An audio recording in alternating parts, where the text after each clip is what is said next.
fuzz or crackling. I mean, you both listened to it. Yeah, but I listened to it before too, and then I'm not gonna find out till after, and then I'm gonna be mad only because I don't know how to fix it. I don't have the wherewithal to fix it. Just send it to Pete and tell him, here's $50, fix it. The pistol? Yeah. At that point, I'll just buy the software because I think I know like if I buy the certain software, like the full editing software, I can do it. I'm not made of money. I'm poor and well, listen, stupid. you want to do this, then you got to do it. You know what I mean? Like, I don't have the money for a podcast, doing it. so I don't do it. You know, if I was going to do it, though, I'm going to do it. You get it done for you. That's what happens when you're at the professional level. Yeah, I got producers, I got videographers, I got humidors. You're doing it. One thing you can't say is that I'm not doing it. I'm doing it, baby. I just wolfed out chicken parm way too fast. There's like none left. I ate the whole chicken parm. When you eat that stuff too fast, you get like a thing right here yeah, in the throat. because there's the sauce. It's like the sauce and the cheese. It's a salt globage, with the cheese that conglomerates up inside there, and you have to drink water to force feed it down. Did you ever get like if you eat like a fattening thing too quickly and you get like the immediate heartburn, like I gotta drink something, like it like literally hurts going down. It's almost like throwing a Mentos into a Coke bottle. Yeah. Like that's how immediate it hits. I don't know what it is. I don't know. Or have you ever eaten anything? So obviously if you eat something too hot and your mouth gets burned.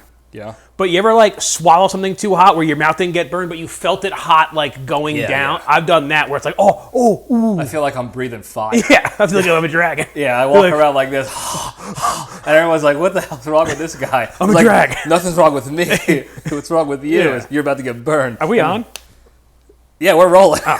Yeah. No, it's not that time. Yeah, yeah. No finger guns. Yeah, holster those bad Put them away. Boys, yeah. I don't want Bud to call the cops on me. Yeah, the crusher. Yeah. I got a guy out here. I got a Styxx using guns. No, it'd be Big Mike. His old Big man. Mike. Yeah. Oh, he doesn't like finger guns. He doesn't like you. Why not? Because he thinks your finger guns are going to go somewhere in the phone crusher. It is so tiny. Right. Why is he more worried about me? Like I'm so seductive that I'm going to turn his son? You're a threat. You cut those promos and he got threatened by you. Not Crusher. Big Crusher's all about it. Crusher wants. He doesn't want a little Styxx. He wants to smoke. Yeah, he wants a little Styxx. Well, I mean, a moderately sized Styxx. An average size Styxx. An average size Styxx. What we would call Listen, I get my condoms at the gas station, and just like everybody else. They only have average size stuff. Yeah, they have anything it's not extra big. Yeah, well, it's a weird off-brand. It's an old business. Yeah, it's called like condoms. Yeah. Like it ends in a Z, like 6 Z's. It's made by Dom Mazzetti. Yeah, but they don't. So you can't go in there like asking for a particular. It's a one-size-fits-all condom at the Shell gas station. It's not a one size fits all. It's a one size. Hope it fits. Hope it fits. Yeah. Let's pray to God it fits. We ran the numbers, and statistically speaking, this should fit most of you. Yeah, or else I'm gonna have like a dwarf in a raincoat. Yeah. Or I'm gonna have like me in my shirt. Yeah. Me if I put Deb's shirt on. Yeah. Like the Incredible Hulk, but he doesn't get to that last level. Yeah. Like, the Incredible Hulk right before the shirt rips, and you're like, that shirt's about to rip. It's like when you're cooking a good sausage, and right at the cusp of it before it pops. Before it cracks, yeah. That's it right there. I diced up some meats today for tomorrow. I did hot and sweet super sod, and then I don't know why it says it's uncured, but it has to be cured. But like an antibiotic-free from northern Italy, garlic and wine infused salami. Oh, that's good. Yeah, I have like an extra if you want to try. A couple extra slices. Well, listen. You got to stop making it all for the exactly. And what I can't do is I can't bring everything there and then cut it there. No, and then leave it and then it's like weird. I'm like, I guess I'm taking these home. No. But you can't bring something to somebody's house and then take like.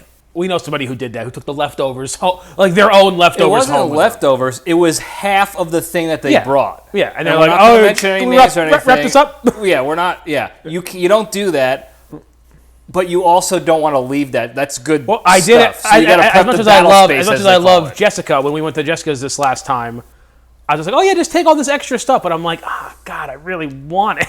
So now what I'm doing is I pre-slice Is I cut everything in half, wrap my half, and leave it in the fridge, and then I dice up the half. And it's still a lot. Like I got a lot of cheese and a lot of meats that are. It's gonna fit that New Jersey cutting board beautifully. Oh yeah, tremendous. But they have no idea. I got a whole. That you have a whole backup. Yeah. Charcuterie in the wings. I'm doing. So I got the 3 meats. I got a ball of fresh mozzarella. That I'm taking the whole ball with me because that's whatever. Manchego cheese, the Spanish cheese, a Danish blue cheese. Oh, is it pretty good? Very good. The good olive oil and like cranberry crackers, like the good crackers. Sure, yeah, those are good. And then fig jam. What you do is you I like the fig jam because the blue cheese is like smeared. It's like you can smear it. So you do that with a little fig jam and then some candied walnuts. You know, they said that if the 3 wise men brought the 3 meats and a mozzarella instead of frankincense and myrrh, Jesus would still be alive. He could still be around, yeah. He would get down off that cross. He would have had the protein needed and the nutrients. What are you doing, Pilate? You want some of it? Yeah, he's not doing that with myrrh. No, with myrrh. And frankincense, isn't that a guy? It is. It was. Frank and Mike. Yeah, Frank and Mike. It's Bone Crusher's dad, who's not too fond of you still. That's his Halloween costume, is Frank and Mike. Yeah. Don't touch my bone. A cigarette and a 5-hour energy in his hand. What kind of heaters does he smoke? Not cool. Maybe Cools. Oh my God. I think it's Cools. He smokes Cools. Or some other brand. It's like a B brand. It's not Marlboro, Newport, or like a Camel. No. It's a B brand. No, I think it's either Cools or it's not Virginia Slims, but it's something in that realm. Mavericks? No, it's not. It's like not Lucky Strikes. No, I'll never. It's either Cools or something completely like a Virginia Slim. It's not Spirit. Are they like a slow burn one? Or they're like a regular cigarette? No, it's a regular. It's a longie. No, but like you know how like it's not a slow burn. It's not like one the of Nat those. Sherman ones or the American Spirits. No, it's a cigarette. It's a no nonsense heater. Have you had one before? I stole one before. Yeah, I snuck one out. I told him I had to do it so he would smoke less. My friend Liz's mom smoked, and I remember at a barbecue once I stole one, and they were Virginia Slims, and I'm like, this is a whole other experience. Yeah, it's just different. It's a different cigarette. It's a nice mashed potato. If I'm gonna spend my money on cigs, I'm getting my money's worth. I'm getting Marlboro. If I'm buying Marlboro. I'm getting, if I'm going menthol, I'm getting Newport menthols. I'm not going Marb menthols. Marb menthols I want to die. I want my lungs to feel it. I want my bones to ache. I want to sound like the secretary from Monsters, Inc., Beetlejuice, and also Harvey Fierstein from Independence Day. Okay. I want to rip one cig and immediately be Harvey Fierstein. That's what happens with Newport. I had a Newport the other day from my boss, and I couldn't even. I had like a couple puffs. By the way, we're back, jabronis. We're here with Styxx. Welcome back to the LPDS. Are we at 5 minutes yet? Oh, we can curse now. Ah, fuck. Yeah, we did it. Sorry, T. Family show. I had a Newport the other day just because I was having it's been a stressful week, as you know. Did you buy a pack? No. Like my boss smacked. I don't have any. I got no cigs here, but my boss smokes them like a monster. Like she's just ripping them. So every once in a while, I'm having a stressful day. I steal one, and it was terrible. I had like a few puffs and I had to throw it. I'm like, I can't do it. So I tossed it. But when I was golfing on Monday, I did a cig trade with a guy that was at the thing. I hope you got like 6 cigs. I got like 3 for 2 cigars, but like, what do I have more of? 2 cigars? But what do I have more of in my life? I got cigars for free coming out of my rear. Yeah, you could have had a couple more cigs. But like, it was a veteran at the veterans golf outing, and he had a pack. I'm like, dude, I had like a seltzer. It was like a buddy. No. It was like your buddy. So he gave me one, and then as we were getting ready to golf, I had like another seltzer, like a hard seltzer. Oh. So I'm like, High Noon? White Claw. I don't like the Noons are fine, but like I like the malt seltzer as opposed to the vodka one. Trash. No, High Noon. And then I chugged the Miller Lite. It was a big day for me. Not a High Life. They don't sell High Lifes on the road on the carts. No. I mean, yeah. But so then I got another one from him, and then I'm like, here, take. I had like a box of cigars with me. I'm like, here, take 2 for giving me the cigarettes. And then they were Marlboro 27s. I used to smoke those in college. And sometimes. I'm like, it was actually nice. I had 3 of them. I didn't get too harsh, but I got my buzz that I wanted. 27s are solid, yeah. It was solid cig. Yeah, it's a good cig. Yeah. The Reds is a fail-safe for me. That's what I started when I was a smoker. That's what I started smoking. I was doing Marlboro Red 100s. Now, when I worked construction for a couple summers. Did you really work? You didn't. Yeah, big time. You didn't work construction. First of all, you were the sign guy. Who would like stop and then you would. No, turn. We were laying concrete, building gas stations. You were building gas stations. Yeah. You were out there hammer and chisel. They even taught me how to work the backhoe. What was your name? Jack Ho. This is Jack. She works in the back. There was a 7-Eleven. That you built? No, not this one. There's a 7-Eleven on the way, so I would have to show up to the mothership, if you will, the headquarters, and then we would take a truck out to the site. And on the way to the headquarters was a 7-Eleven that sold Lucky Strike unfiltereds. Oh, Jesus. And they were smaller because they didn't have the filter, and I used to buy a soft pack of those puppies. A softie. Ugh. Yeah. And then we would hit the road, and a guy I worked with would pump Newports. And every once in a while, during lunch, we would do a little lunch trade to get some exotics in us. Get something different? Yeah, and I only had about maybe 4 It's like being in an open marriage. Like, I just want to try, every once in a while, I want to feel a little adventurous. Yeah, a little wife swap, a little bit. But and I would only have maybe 4 cigs a day, like on shift at work, just because everyone else was doing it pretty much. And we would do a switch and like a Newport. I mean, listen, I know what it is. You're dying. It's fiberglass and fire. It's literally fiberglass. Like they put fiberglass in there. Yeah, it's cool mint fiberglass. Yeah, I don't think they put fiberglass in my pouch. I know they have it in the long cut. I don't think they have it in like the pouches. I don't know. Because it's like a paper protection. There's always some there's some stuff that probably there's always talk around the cheese crowd about what's in the cheese. Yeah. Got it. But Newport's it's shards of glass. It's wrapped in like a leaf of grass probably, and some like a mint Mentos that they chopped up, or a Tic Tac that they chopped up for the mint flavor. There's not even tobacco in it. They just put all that shit together, and then they just take like a nicotine juice and just like some sort of syrup. Yeah. Just shoot it in there. So it's like not even tobacco, but I need more. I need more. That's when I stopped smoking. I smoked. You know me. I smoked. I was almost a pack a day smoker for too long. 6 years, 7 years. From like sophomore year of college through until I was about 27, so like 6-7 years. Thank God my lungs are good. Thank God. No, I went to go get it when I had my asthma and I went to go get checked out. I have no. It's good to go. And my asthma's gone. Besides the asthma, my asthma's gone now. I haven't needed to use my inhaler in years. Why? Because you're losing weight, maybe? Because I lost weight and because I stopped smoking. I was smoking a pack a day for like 6 years, and that's not good. Newports. That's what they said. But I was a Marlboro Red 100s for the first couple of years. Then, and end of college, I switched to Marlboro Menthols because, first of all, they were smoother and chicks liked them. So if I was at the bar, the menthol, we used to get Camel Cool sometimes for that reason. Or the Crushes. The Crush, that's what it is. Camel Crush. That's it. You're right. Yep. When you hear that pop, the pop makes you go. And then no more. Towards the end, I was trying to quit smoking, but I was weaning myself off, but like I said, my boss just has packs of Newports all the time. So I was like bumming a lot off of her, and then I would like buy a pack, and I'm like, hey, this is like mine and yours pack. I'll leave it at my desk, and she would have some, I would have some. So, and I did that for like 6 months, and then I was just like, I can't do this anymore. And then I just basically, I'll have one every now and and I'm drinking or whatever, but I don't really drink that much anymore either. Yeah, they are very hand in hand for me with drinking. Yeah, I do like to have a nice cig with a shitty beer. Yeah, like something. Well, when I'm like really, it's harder when I'm out. When I'm out and about, if I'm like at a party or I'm at a bar, if I'm drinking at home, it's like, I can just throw in a lip, good to go. But like when I'm at a bar, I have a couple of drinks, I'm start jonesing. You get a couple pops in me. Yeah, and actually I felt that way. I went out with the Creature. We went to this bar and grill. It was really a bar that served food. Surprisingly fantastic steak. A bar and grill. Yeah. Well, yeah, but it wasn't like, it's not like a BJ's bar and grill, like the chains that are just big places that you eat and they also have bars. BJ's? I guess maybe it's a southern thing. I guess. Yeah, it's like Buffalo Wild Wings is like a bar and grill, I'm not talking about that. It's a bar that you can get food at, like it was a small bar. I still think that's I think that's what's the. I think technically it is. No, but I think that's what.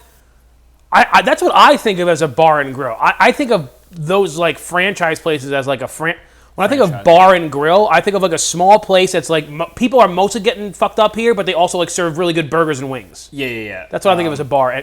This was definitely like a locals hang. Yeah. Super dark in there, but we almost didn't stay because they're like, oh, it's Tuesdays, it's steak night. We only serve these 3 things on Tuesdays and then appetizers. We were like, do we really want these things?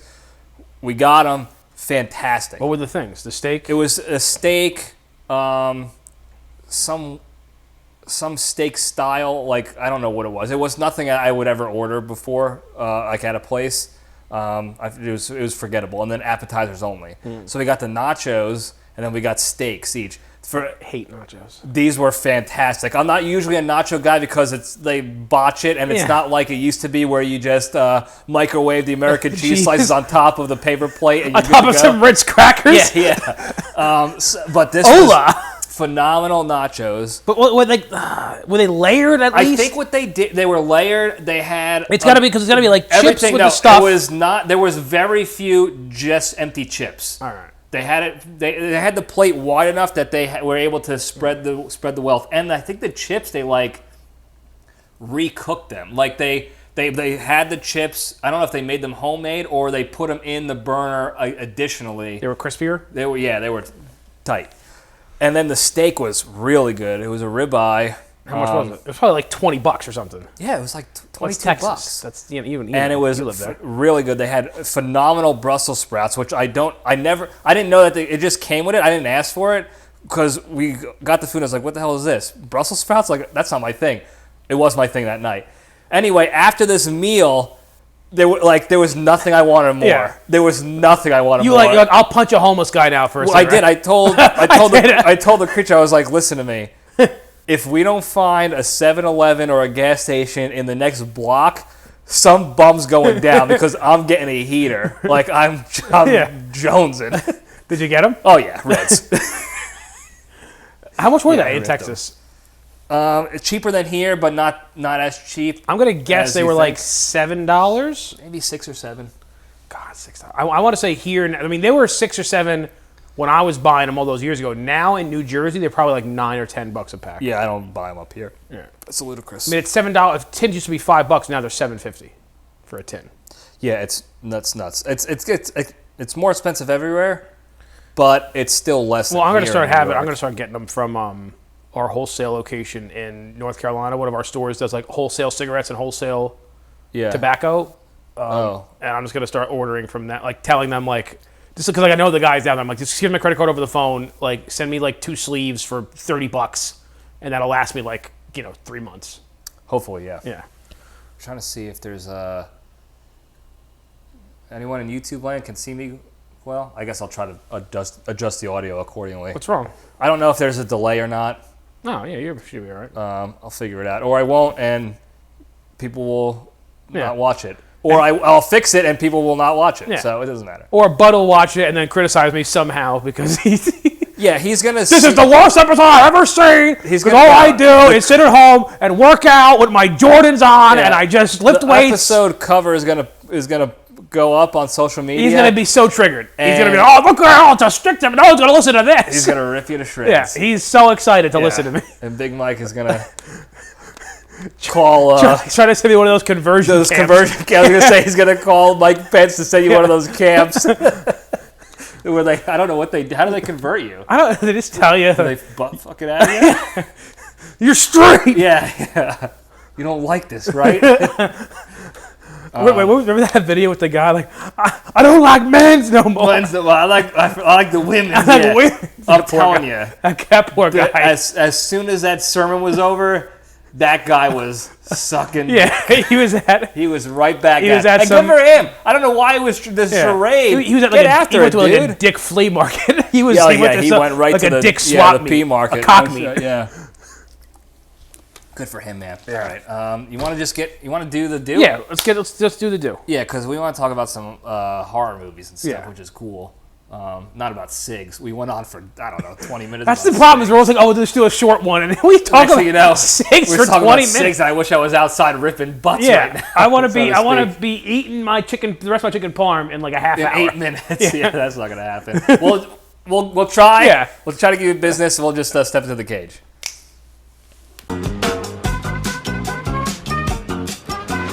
Okay, let's run. All right, today's Into the Cage segment is proudly sponsored by Clock Cobbler's Handmade Cuckoo Clocks. Are you looking for a top-tier timepiece with one-of-a-kind craftsmanship to ordain your domicile? Well, look no further than Clock Cobblers. They have any kind of clock you crave. Small clocks, big clocks, German clocks, even giant goth black clocks. You name it, the Clock Cobblers have done it. They even had the famed artist Hans Yusuk come in to create his own custom series of Yusuk clocks. So to get your very own clock cobbled by the best today, visit www.clocksclocksclocks.com and use the promo code COBBLEME for 2.9% off your first clock. That was a tongue twister. Yeah, it was. That was like a nursery rhyme. Yeah. It's like what they tell kids who have a stutter, like, we're going to clock cobblers, massive clock cobbles. Yeah, that was a tough one. It wasn't nearly as tough as Bum Boosters, which is, in my opinion, a top tier like service. Yeah. I don't think you're ever going to get a service that cares that much about homeless bums than the Boosters. Boosters. You got an interesting fact today? So the cage fact today, I just read this earlier today, actually, and I didn't know this. I'm shocked that I didn't. Shame on me. But Nic Cage, maybe I did know it, and I just forgot it. There's so much Cage, factoids in there. He did not get his paycheck for leaving Las Vegas.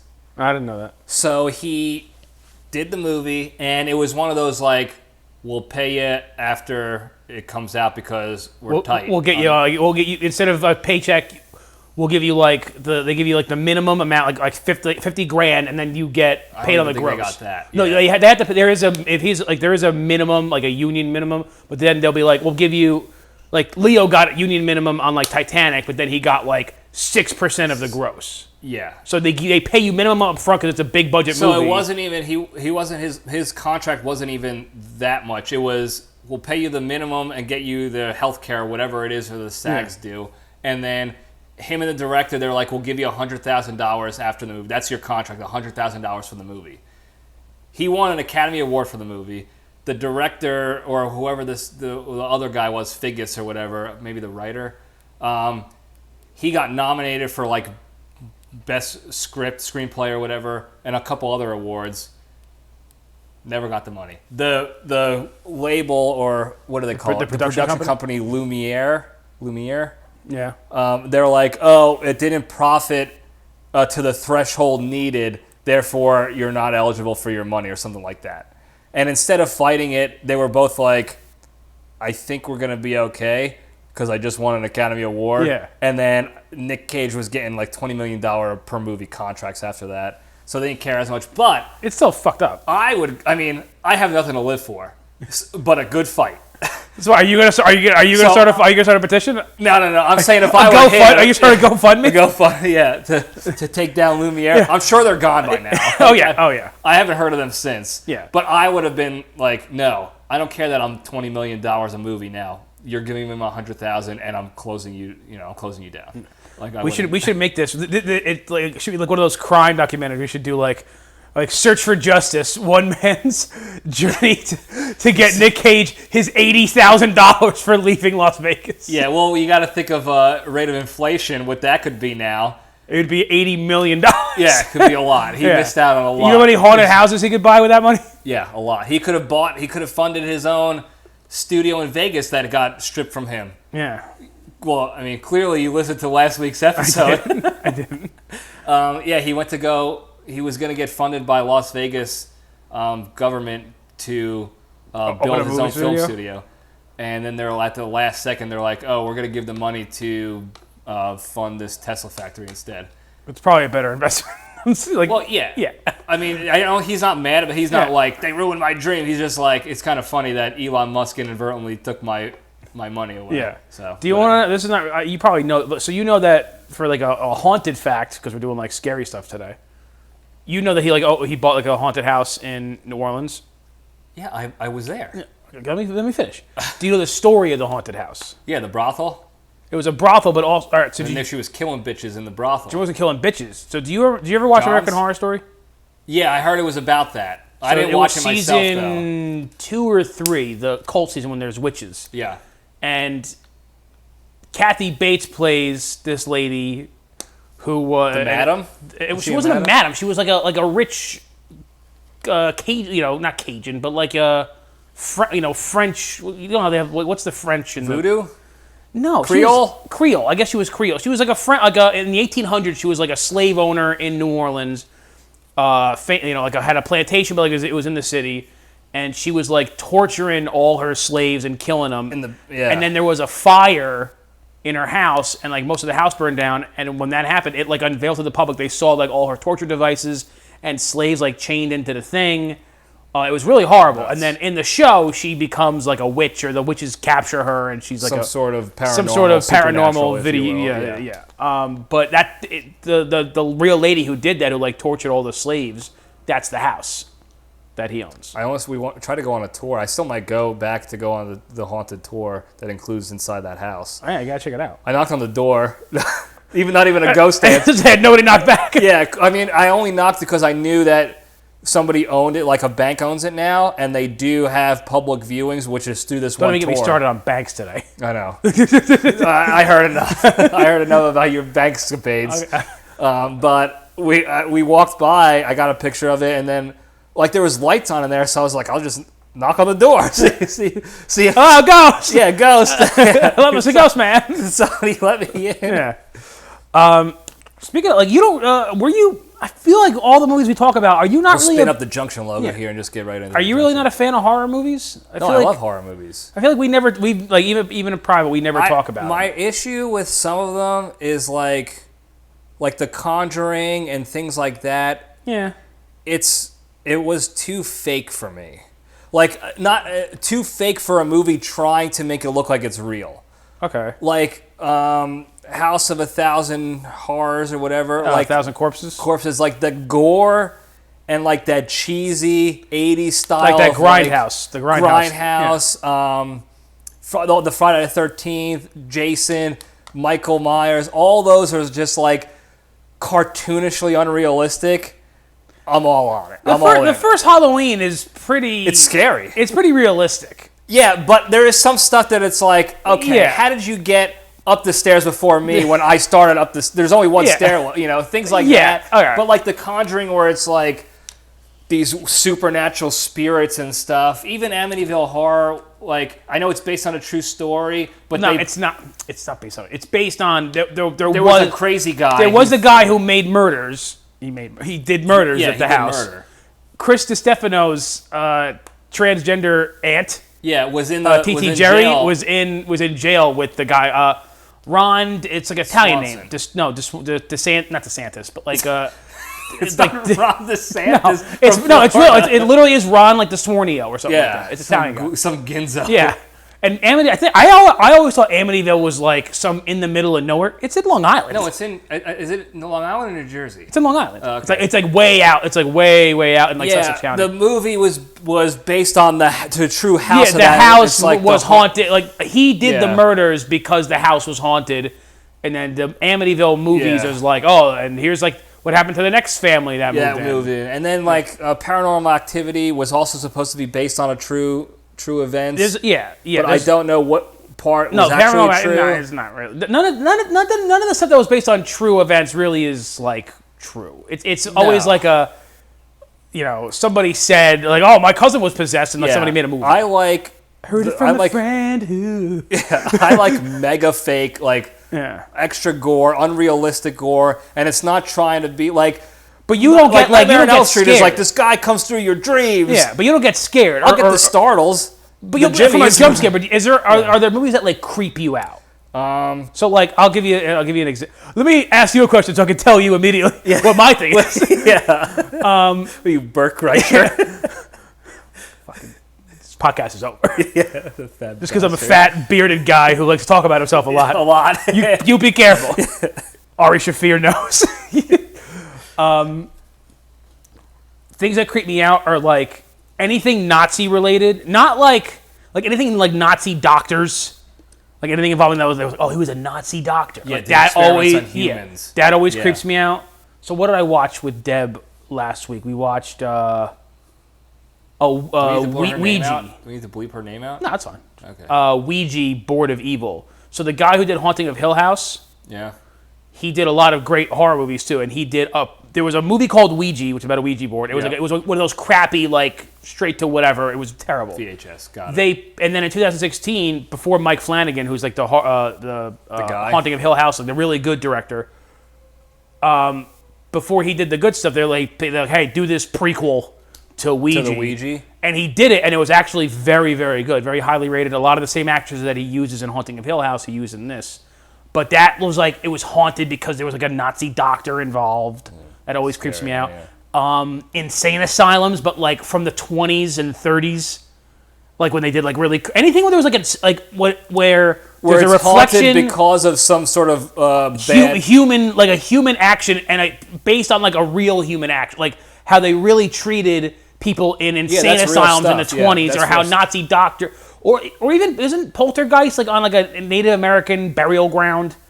Might be. One of those is true. And I think it was like because like the horror is done to anything that's actually based on like a true horror, and it's like the evilness from that sparked some kind of supernatural thing. That really creeps me out. Like if they made a movie about the closed down asylum that was in Cedar Grove near our sisters. I thank God I don't have to drive by it anymore because the way I go there now is the opposite. But if they made a movie about the hauntings of that, because that was a hospital where it was at the time when it was still up, it was like the top 10 most haunted places in America.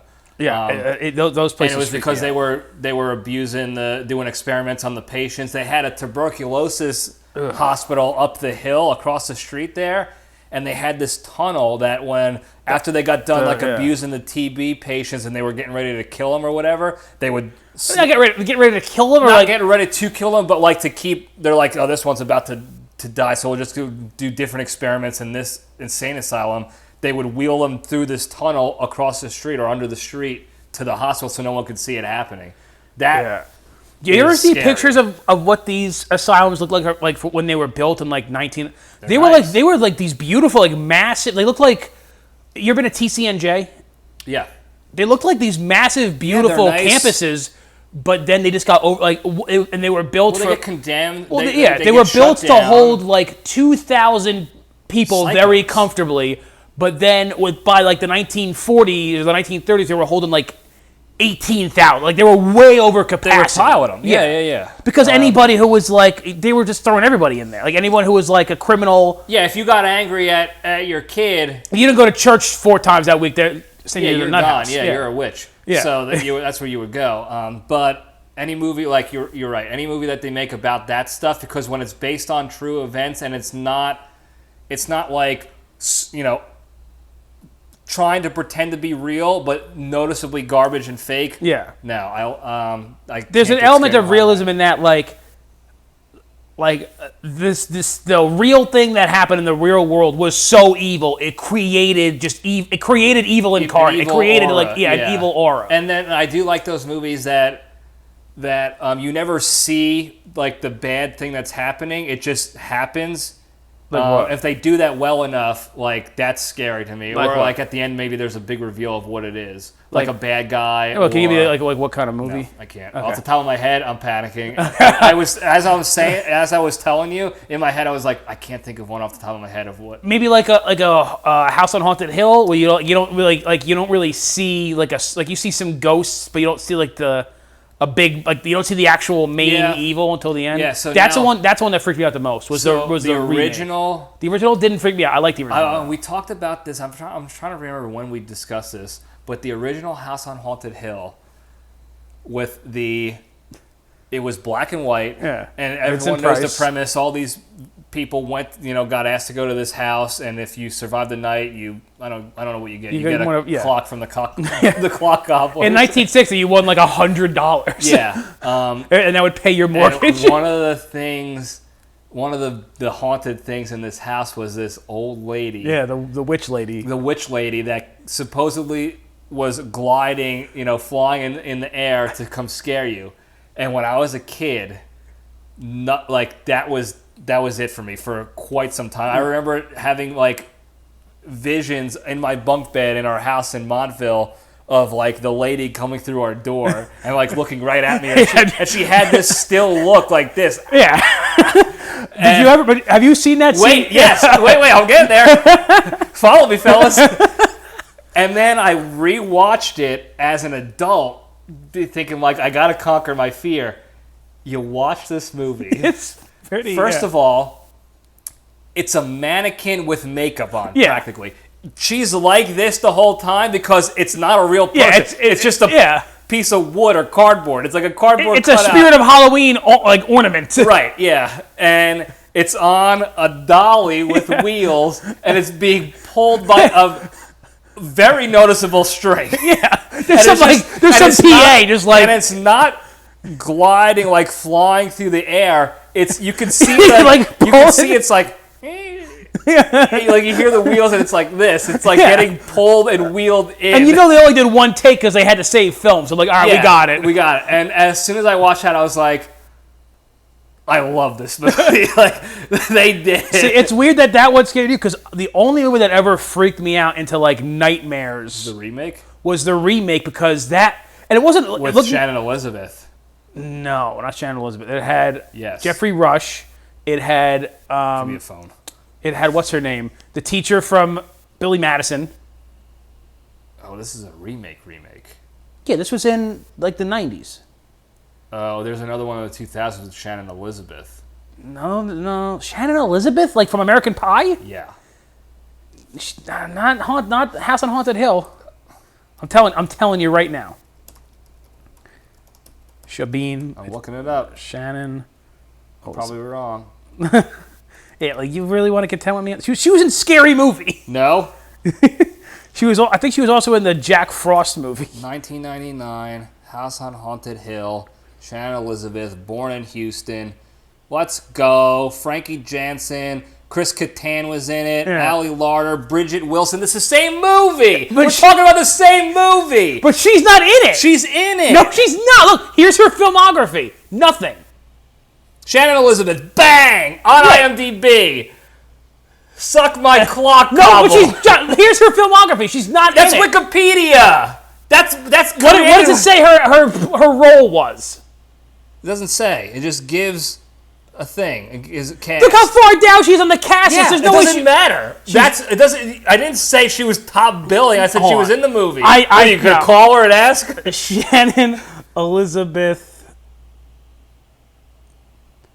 House. You guys saw it here. Right again. The LPDS never disappoints. I'm telling you. We're always right, and if we're wrong, we learn and grow and become right. 1999. Look, I was all over anything related to Shannon Elizabeth. I'm even reading this article. What's an article? Shannon from Variety magazine arrives as a guest for the premiere of the new horror. She wasn't even in the movie. She was a guest at the premiere. You're not a guest at the premiere when you're in it. You're in the movie. You know what I mean? You don't arrive as a guest. Look at IMDb. That is the place. But let me look at her IMDb. That's where we're gonna go. Shannon Elizabeth. All filmography. Just let me know. Actress. So we have to go all the way back here. No, 99. Right after American Pie. Or right before, one or the other. No, see, it's not here. This is her filmography. Seamless, Drive to the Line, American Pie, Good as Evil, Evicted, Enrique Iglesias, Be With You, Scary Movie, Dish Dogs. So out of all the evidence I'm showing you, you have one piece of evidence and you're believing. This is from the same website. This is from the same website. Yeah, I don't know why they have it incorrect in one. Do you remember what? We'll watch that movie right now and you will not see her in that movie. You will. Where? What was her character? What did she do? I told you she wasn't top bill. Who was she? She was in the movie. Johnny, She was the chick who showed her tits in American Pie in another movie. That's what she was. I don't know why you But the think movie was only like the 8 people who were in the house. It was like 10 or 13 people. It was 10 people, and they all got invited. It was she was in it. Tyrese Gibson. It was We're not doing this. Jeffrey She was Rush. in it. She wasn't though. She was in it. Hopefully, Crusher will know that. Somebody get in the comments and answer the mail on this. Yeah. But she was in it. I'm telling you. She was in Scary Movie. That's the only thing that she was in, and she was in the horror movie Jack Frost, not the Michael Keaton Jack Frost. Her tits were in the movie. Her tits were in many movies, just not that one. We'll talk about this later because we need to keep going. What else you got? What? I don't know. You want to keep arguing about this? Because I'm right. No. I'm fired up now. I'm burning off all that parm. Yeah, all that chicken party just slid down. Yeah, listen. I'm not even doing this for a bit. I'm not doing this for. I have to be. I know that I'm right about this. I'm telling you from the bottom of my heart, she was not in. You were so scared. You don't know who was in that movie. If she was an extra that you barely saw. She was not in it enough for you to be like, that's it. I'm telling you, you're thinking of a different movie. No. If she was in it, she was a bit part in the beginning for 10 seconds that you can't even remember. I'm almost positive she had maybe one line, if that. No. You're thinking there was Ali Larder was in it? No. Bridget Wilson? I'm not. I know who these babes are. Becky I know these Johnson. are all top tier babes. Great I late remember 90s all of them. babes. They were all in the movie as well. Jeffrey Rush. Yeah, Chris Kattan, all top tier babes. Could she? Maybe she was a nurse in that opening sequence. I don't know. I only saw the movie once, and the reason why I didn't watch it again is because I was like, don't ruin the original. This is before I rewatched the original, obviously. Yeah. I was like, no, you're trying to remake. This is bothering because I she wasn't in the movie. I'm telling you, she was in the movie. Shannon has been House on Haunted Hill. Maybe she went unbilled. There's nothing. If you Google, there is nothing about her. That was it. She was in 13 Ghosts. Could it be 13 Ghosts? Could be 13 Ghosts. Yeah. Yeah. You Google it. There's nothing in the Google at all. I don't Google. You just Googled. No, I didn't Google. I did something else. Yeah, I think you're thinking 13 Ghosts. It could be 13 Ghosts. I'll concede to that potential. Yeah. And I'll concede that if she was in House on Haunted Hill, she was like a half a second in the beginning as an extra. Yeah. Like I said, she didn't have like a big part. Even in 13 Ghosts, I don't think she had a big part. No, she was just tits. Yeah. Is it raining? In real life? Oh no, that's your. Or on Haunted Hill? No, this is the. Yeah, I don't know. It's probably 13 Ghosts. Thinking about it now, and what I know for sure, I'm not conflating Scary Movie. It must have been 13 Ghosts then, because I was thinking of 13 people. So it's probably that. Listen, my brain had 13 of people in the house, and I know she was in a real Scary Movie, not the movie Scary Movie. I don't have a lot going for me in my life. I don't know a lot of things.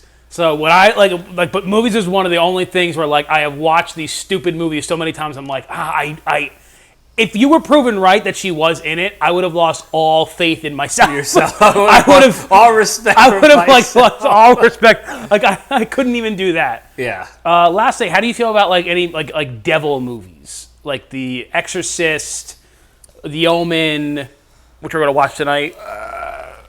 Again, it's like.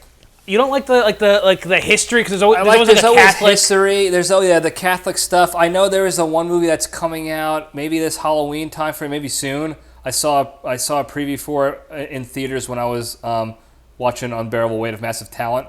For the fourth time. It's sort of, I think it's in the Exorcist family of movies about this like nun who's like the first female to go through their exorcism training, and then because her mom died from an exorcism, like her mom died from being possessed, and then the devil, like the same possessive devil or whatever, sees her demon and tries to possess her. The same possessive devil. It looks all right. Well, it's one of those where it's like, yeah, I know obviously this is not real. I don't know. People maybe think it's real, but some of that's okay. Exorcist was all right. I liked.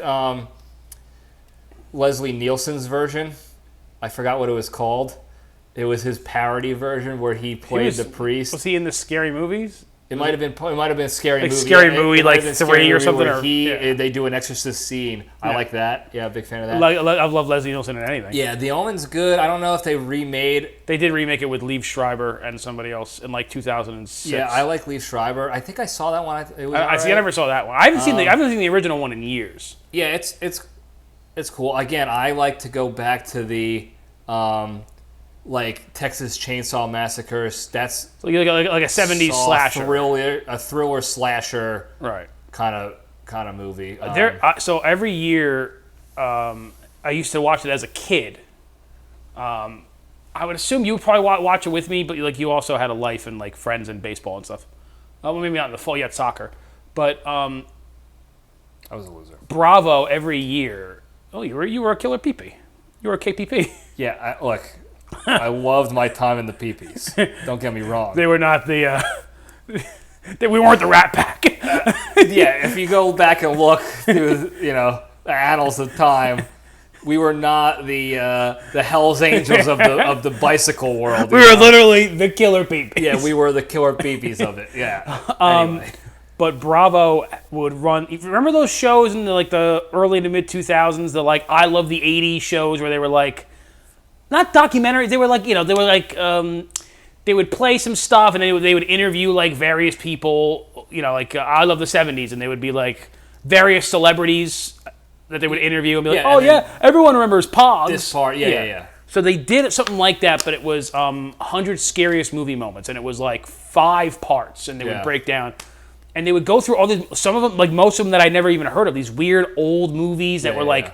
And then they would show some scenes from them that were like really creepy. Nosferatu, and then there was another one with that was directed by Charles Lawton, and it had in it Shannon Elizabeth. No, sorry, Shannon Elizabeth.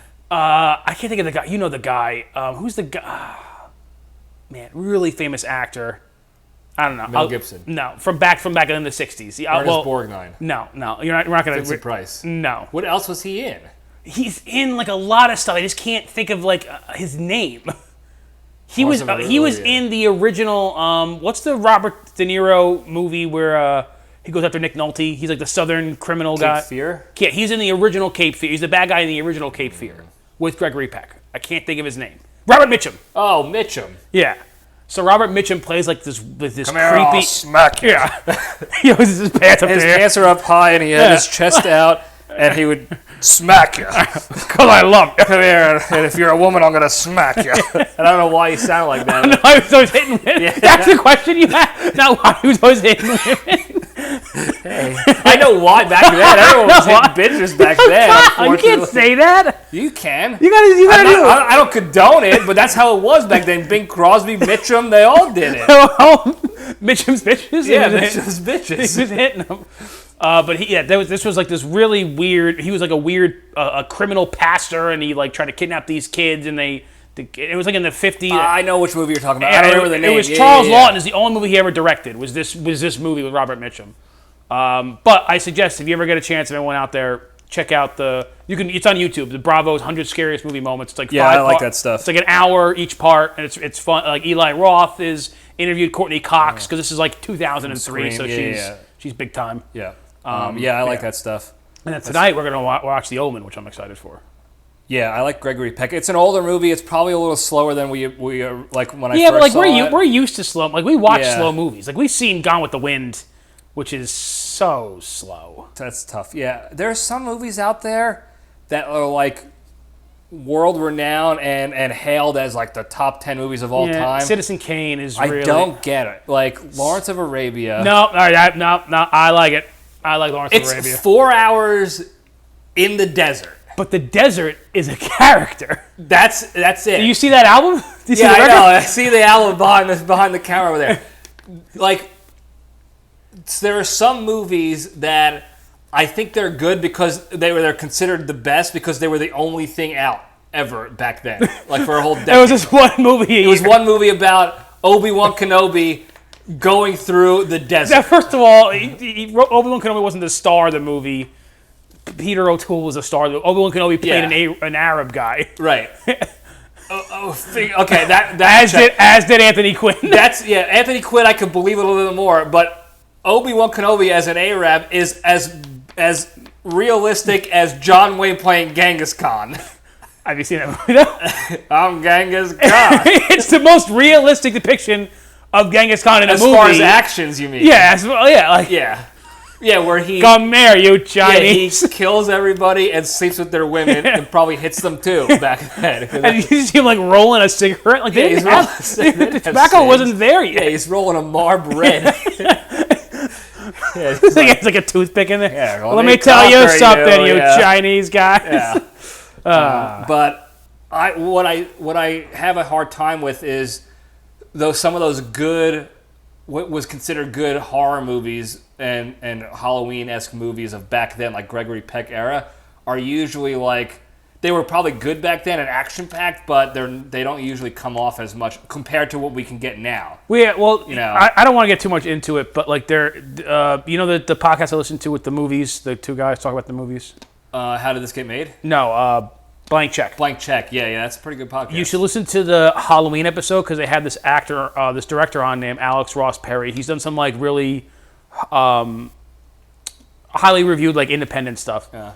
But before they even talk about the movie, he gives them like a 40-minute breakdown on why the movie Halloween, because they were doing John Carpenter and the movie was Halloween. Yeah. On why Halloween was like so important and like what the 10 years leading up to the movie Halloween, like what led up to it, and like he goes in this whole thing about how it so changed long the game. Yeah, but like for so long, like horror was like big studio movies with like renowned actors, so that's what you get with like. And then, but silly thing, like it could be a silly thing, but then Halloween was the first where it was like a $300,000 budget with like no name actors, and was Halloween before Nightmare on Elm Street? Yeah, Halloween was the first one it of was the. First one. That's why it was important. Is it like set? And then Friday the 13th, then yeah, Nightmare. Chucky. All of them came after that. I know Johnny Depp got his start on Nightmare on Elm Street. Nightmare on Elm Street, yeah. But I didn't know if it was before. Yeah. Okay. But he explains that like in 1968 there was like Rosemary's Baby with like Roman Polanski. It was like this big auteur movie.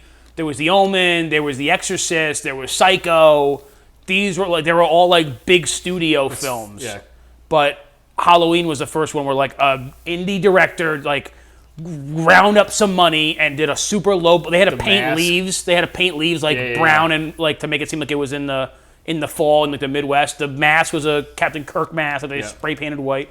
But that started like almost the modern horror where changed the game. Yeah. So many horror movies now like are just made on like $100,000 budget. And then some of them strike gold, like a Blair Witch Project or a Paranormal Activity, and then most of them end up at Walmart.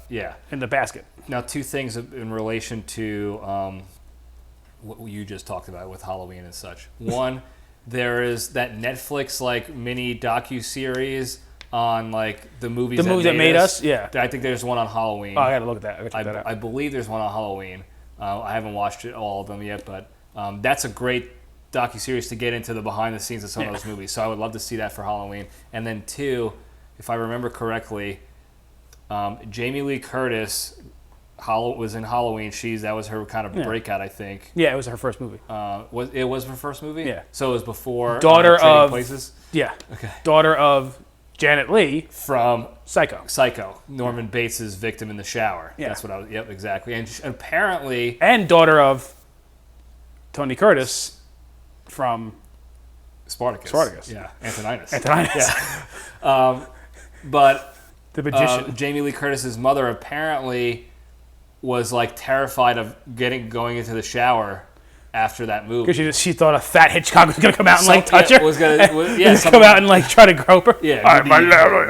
Good evening. Which is wild because if you watch the scene now, it's like almost comical. Yeah. It's still a great movie and it's still an iconic scene, but it's almost comical of like compared to anything you watch now. Because she's not, you never see her getting stabbed. You see her screaming and then they cut to the arm doing the stabbing and or the shadow of the stabbing like ketchup that they're putting in and it's black and white. Yeah. So it could have been ketchup, it could have been mayo. Do you know what mayo I think mayo would still be white. Nah. I don't think so. Not in noir days. It's under a UV light, it's all dark. It's all dark. Do you know what that scene, the first time ever in movie history was something was shown in that scene? A butt? No. Kind of close, though. It's butt related. Where do you put your butt? On the toilet? First flush? The first flush ever seen in any movie. In any major movie was seen in Psycho. Wow. Yeah. Why is that? I don't know. What were they doing? Dude, you could beforehand? have. Dude, think about it. I guess it was like crazy to think of a scene in a Think bathroom. about all the sitcoms you've seen that were like through the 70s, 80s, 90s. They never mentioned anything involving butts. They never mentioned farts. They never mentioned poops. No butt stuff. There's Not never even the butt Three stuff. Stooges, I don't think, did No. butts. No fart jokes, nothing. It was a very taboo, if you will, and subject. Yeah, and don't mind if I do. Which is crazy to me because it's such an easy subject. Like, it's the simplest, dumbest of things, but it plays for it. It'll never not play. A fart will always be funny. No, I think I sent it to you like last week or something. Was a clip from Leslie Nielsen doing an interview. The fart machine, yeah. Where he had the fart machine. He's interrupting the interview with farts. And he's like 80. I was crying laughing. He was the because best. you can see the interviewer getting visibly like annoyed, like you're ruining this interview. And Leslie Nielsen is like, I'm making this interview. Yeah. And he did. I am Leslie Nielsen. What did you want? Yeah, what did you want? like what did you expect, you loser? Exactly. But anyway, that's an interesting fact. Yeah. What other movies can we talk about? I don't know. Not Nightmare on Elm Street. Nightmare Before Christmas is. It's a day walker. Movie. It falls in between it's both. It's not a horror movie. It's like a fun Halloween era, like a time frame movie that leads into Christmas. It's good to start what we call here at the LPDS the Holy Holiday Triumvirate. Yeah. Halloween, Thanksgiving, Christmas. Arbor Day. Yeah. Rosh Hashanah. Yeah. We could go on forever. There's a bunch of different movies. Yeah, there's so many. We have a couple weeks before Halloween itself, and I always do a Halloween episode. We should do a Halloween where we'll watch. We'll talk about The Omen or something, or we'll put on costume. Yeah, if I have enough apparel. I'm still living out of a deployment bag. Don't forget. You can go to the store and buy something though. You'll go get some costume. I gotta think of a good costume. And you could buy me one. It's gonna be tough to beat Prison Mike from last year. Yeah, well, you can get something nice. Yeah, I got to think of another character that I look like Pinocchio or something. Yeah, you went as Gru already one year. Yeah, I did the Gru. Adrian Brody. I pretty much exhausted all good Steve Carell characters. Yeah, we should say. I could do. You could be him Adrian from the Brody, big. the penis. Yeah. Just walk around with like a piano down here. Yeah, I'm the penis. Yeah, like a dick in a box, but a penis. Yeah. You want to play? Yeah. The sign says, "You want to play my penis?" Yeah, sponsored by Clock Cobblers. Yeah. So I think there's some good costumes, and we'll talk about Halloween specifically, and then some movies and other stuff. So we can do that. We got time. We got nothing to live for besides getting Nic Cage's $100,000 back. Which is we're going to start a GoFundMe. Yeah, we'll get it going. We have plenty of lawyers in the family we can get to help us.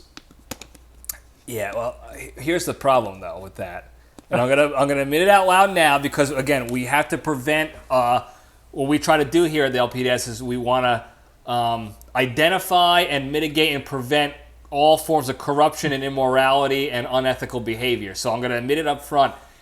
If anybody in our family helped us to raise $100,000 in a timely manner like that, I would have a hard time, A, not taking that money for myself to pay off my student loan debt, and B, exacting my revenge on them for not doing it when we needed it for student loans. I was thinking more of like S&P. But he could be our attorney. Yeah, he's not someone that owes us. Crapped the bed for us when we needed it, and now is raising but has plenty of money to make this to give Nic Cage his just desserts. Yeah. So got it. I got it. And listen, S&P knows about desserts. He is. Yeah, if anyone knows desserts, it's the sausage and the peppers. Yeah, it's S&P 1. So speaking of that, let's go. You got a peppers and egg sandwich waiting for you over there. Yeah, I'm gonna wash it down with whatever desserts you got in the freezer and refrigerator. Some yogurt almonds. Yeah, I'm looking forward to it. Any dessert is an okay dessert in my book. Any okay dessert is a just dessert. Yeah. Now, before we go, real quick, we'll bang this out real quick. The big three. It's the three pillars, the foundation of the LPDS to staying strong and being a better, happier, less stressful human being and passing that goodness on. Number one, exercise every day. whatever you got to do. Burn calories. I walked the dog today. Did some push-ups at home, at work, if you will. You ran around today doing errands, getting your steps in. Find a way to do it. It helps you physically, mentally, emotionally. Number 2, the hardest thing to do, don't be a shitty person. Take the step back. Be a good person. Be a nice person. Consciously identify those situations in your lives when you have the opportunity to either be an asshole to somebody or be inconsiderate or be the nice person. Most of the time it's online when you're being the text message tough guy. So take the step back, realize you're dealing with other human beings before you be that asshole. And then the number 3, the most important one, be genuinely thankful and grateful for all the good you have in your lives, whatever it may be, because you don't know when it's not going to be there anymore. I talked about it for the past couple of weeks about Hurricane Ian down in Florida, wiping people's houses out. It sounds crazy like how that won't happen to us. I don't live in Florida, but it happened in Sandy. Sandy was bad, that screwed up a lot of stuff. Things like that. It doesn't have to be a hurricane. It can be anything. It happens, and you lose a friend, a loved one, whatever. Take that conscious step back, realize the situation you're in, and actively think about it and be grateful for that good stuff, because when it's gone, and you don't want to be grateful for something that you don't have anymore because you took advantage of or took it for granted beforehand. So, all right, Styxx, thanks for having me here. This is actually, we haven't even mentioned it, this is the first episode at your new establishment, Site Delta Force. Is this Site Delta? It's not Site Epsilon, right? It's Delta Force? No, this is Delta Force. So there's Alpha was Silver Spring. Yeah, Alpha 2.0 will be my new domicile. Bravo was Bone Crusher's first apartment. All right. Charlie is his current establishment, his dungeon with Big Frank and Mike. And Site Delta Force. Wait, what was Pistol's place? Wasn't that also Site Delta Force? I don't know. Okay, it's hard to remember what we called Pistol's place. I thought it was place. Yeah. Okay. Yeah. But Pistol's now, place for pals. I'll take Site Delta Force, so, Mr. Hoffman. Right. So thanks for letting us. No, of course. This. Anytime, and you're always welcome here. Thank you guys for listening. Don't forget to like and subscribe, and tell your friends and enemies. And even if you hate it, tell your enemies, like, hey, I got a show for you. This sucks. And I'm gonna stick it to you. And then they're gonna listen, and we're gonna grow, and we're gonna spread the LPDS universe far and wide. So. Like a bad infection. That's right. So thank you guys again. Love you all. Stay strong.